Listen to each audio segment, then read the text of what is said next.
माइयो बहन कम थोड़े बालो ये लोग के आनंद होता तब न बैठल बालो आ हम ई प्रयास कइले बानी जीवन में कि जौन भी गाना होई आज के जमाने के अनुसार मजबूरी बा। हाँ जी कि भजन छोड़ दिया है। हाँ तो ऐसा गीत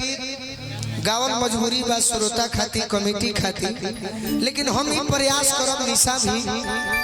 कि जितना गाना हम बोले बानी हाँ जी वो हम पर्दा में रह के बोले बानी। एगो हमारे गाना गाओ रहे कौन कि अमृत के धार के हूँ। वाह वाह तो समय के मजबूरी बा कि सब गीत सब तरह के गावे के चाहिए। ते एगो लड़की के शादी भइल बा निशा नया गाना तारा के सुनावते नहीं आ तारा उम्मीद बा कि अच्छा लागे। मान लो तोहरे बियाह हो जाई हाँ जी आ तोरो बोलमुआ के नाम गोलुए राजा पर जी त का करबे। मजा मजा मजा। अरे तो हमारा से नफरत करी हो। अच्छा गोलू नंबर से नफरत बा तो गोलू तो तोरे को बगल में बैठल बड़े। अच्छा भोलू नाम चली नु लड़की के शादी भइल बा गवना हो गई लेकिन जब गांव घर के सखी सले हो हाँ जी ताना मारे ली से सखी ए सखी कहाँ घर है पर बखरनपुर ए सखी तहर बोलमुआ हाँ बियाह करौलू हाँ तहर त लइको खेले लागल एगो बुझा तक वेस्ट इंडीज के डेबन करे वो हो। बाकी हमारे एगो बबुआ ना भई हाँ त अपना हम बोलमुआ से शिकायत कइले बनी राजन भैया ए भैया कि है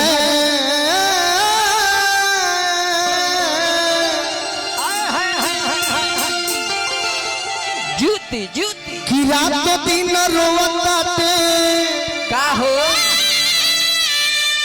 रात दिन रोवताते अरे दिलवा ये राजा जी कब होई है गोदी में होरी लाला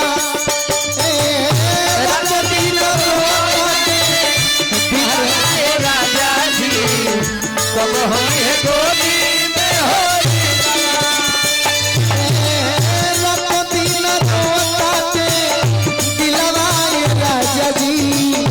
कब हुई है गोदी में होरी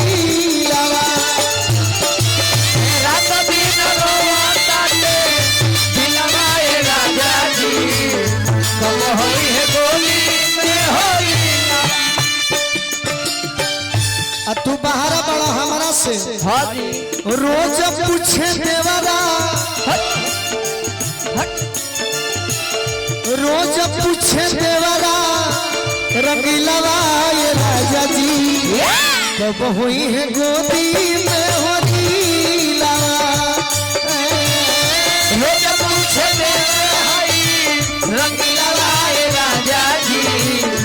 कब हुई है गोदी में होरी लावा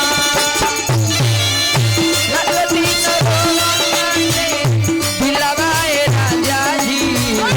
कब हुई है गोदी में होरी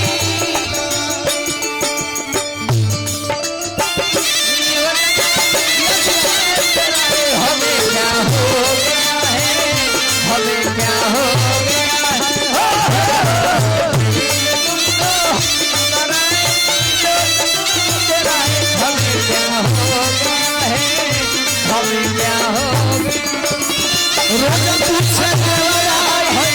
रंगीलवा ये राजा जी कब हुई है गोदी में होरी लावा रोज पूछे रंगीलवा ये राजा जी कब हुई है गोदी में होरी लावा। बड़ी सुंदर आशीर्वाद हाँ जी संकट मोचन हॉस्पिटल हाँ हाँ मिर्जापुर मोड़ वाह रूपन छाप रोड उत्कर्ष बैंक के बगल में और इनके यहाँ सभी प्रकार के ऑपरेशन की सुविधा उपलब्ध है। हाँ जी 24 घंटा इमरजेंसी सेवा उपलब्ध बा। राकेश कुमार सिंह जी जाके फरवा लेवे के काम आशीर्वाद हमरा के दिले बनी हमार गोलू भैया मोतिहारी से चल के आई बनी भैया के स्वागत करब बार बार प्रणाम करब आशीर्वाद के प्रतीक्षा लड़की को हतिया दुख में का गोतियों के आदि में एक करे बच्चा राजा एक करे बच्चा राजा हो एक करे बच्चा राजा दो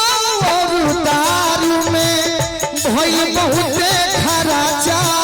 भाई बहुत खराचा हो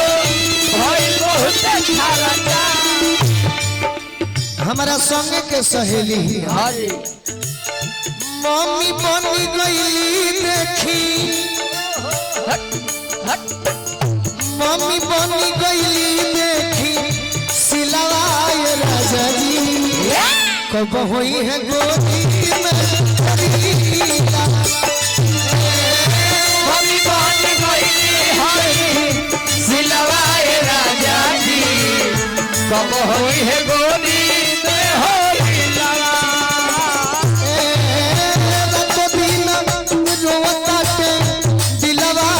राजा जी कब हुई है गोदी में होली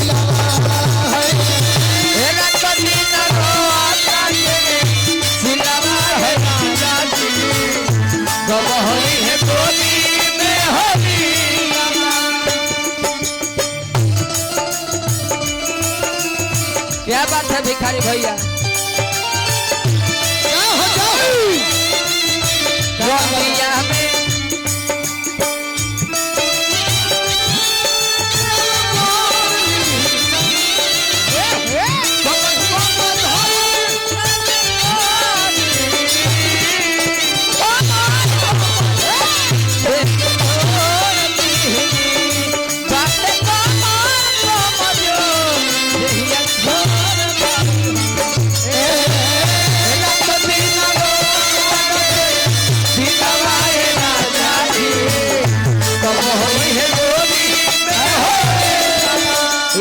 एगो काम करी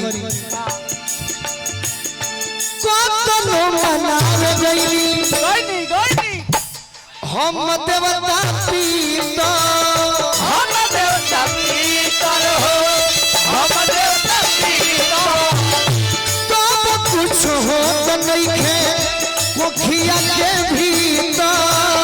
कोखिया के भीतर हो कोखिया के भीतर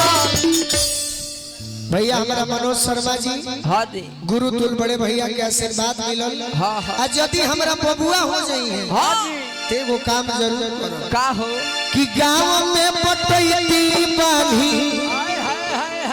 गांव में पटैती बानी का